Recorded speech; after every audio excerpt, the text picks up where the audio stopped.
चिंताओं से या वित्त विभाग की समझ से हमारे अपर मुख्य सचिव सिद्धार्थ जी ने बताया और हम लोग आपस में बात भी कर रहे थे जब खास तौर से पंकज जी अपनी प्रस्तुति दे रहे थे।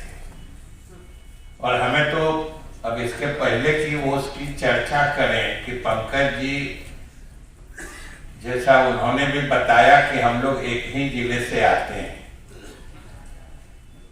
तो हमको तो और विशेष खुशी हो रही थी।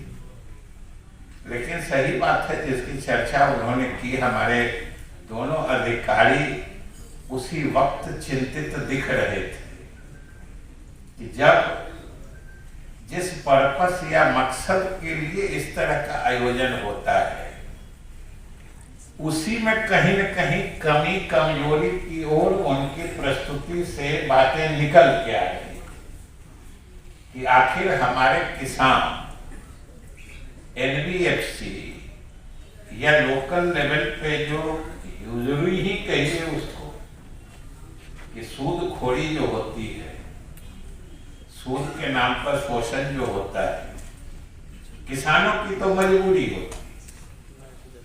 अगर उनको आसान या वायबल दर पे ऋण या साख नहीं मिलेगा तो आखिर क्या करेंगे? और किसानों का शोषण नहीं, हमारे किसान सही ऋण का उपयोग या उपभोग करने के लिए परेशान नहीं हो। यही तो सरकार का, नाबार्ड का, आरबीआई का, एसबीआई का, जितने भी बैंक अधिकारी हैं, आखिर ये बैठक किस लिए है? तो ये दो निवेश मिला के हमारा राज्य का जो इकोनॉमी है उसके ग्रोथ पर आधारित, उसी पर आधारित है। तो 2.5 लाख अगर इंस्टीट्यूशनल फाइनेंस करेगा और हमारा जो राज्य का जो बजट है का भी आकार ऑब्वियसली हर साल बढ़ता है, तो मोटा मोटी हम लोग 5 से 6 लाख करोड़ के आसपास हम लोग इस राज्य में निवेश कर पाएंगे। तो ये एक बहुत बड़ी उपलब्धि होगी यदि हम लोग इस टारगेट पर हम लोग टिके रहें।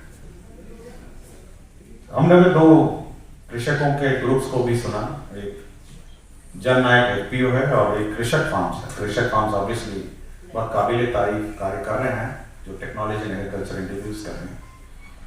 लेकिन जन नायक जो एफपीओ है उनके कार्यकलाप और उनके जो असिस्टेंस है उसको देखकर मैं काफी दुखी हुआ। मैं काफी चिंतित रहा कि अगर यही हमारी बैंकिंग व्यवस्था रही तो ये बड़ा चिंता का विषय है।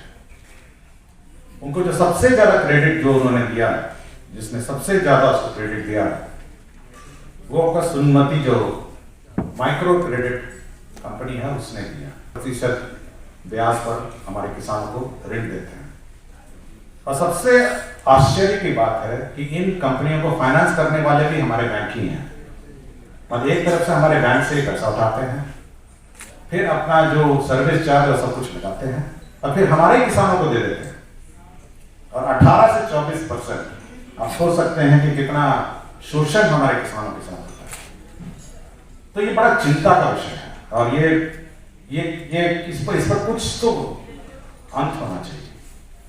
जब बैंकिंग व्यवस्था हमारी है, बैंक हमको किसान क्रेडिट कार्ड और अन्य स्रोत से ऋण, सस्ते ऋण दर पर और ऊपर से सब्सिडी भी है, सरकार का इंटरेस्ट सबवेंशन भी है। जब ये सब उपलब्ध है तो किसानों को ये जो इंस्टीट्यूशनल व्यवस्था है इसके माध्यम से ऋण